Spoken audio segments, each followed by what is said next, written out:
guys, ganito ang itsura ng mga joints niya. Yung kanyang paa. Yung mga joint ng kanyang paa. Ayan. Yun yung itsura niya.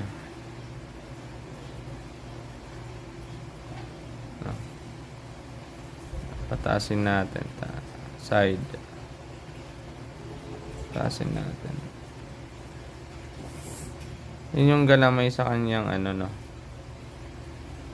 kanyang bibig. Yun yung pinaka malinaw natin na shot.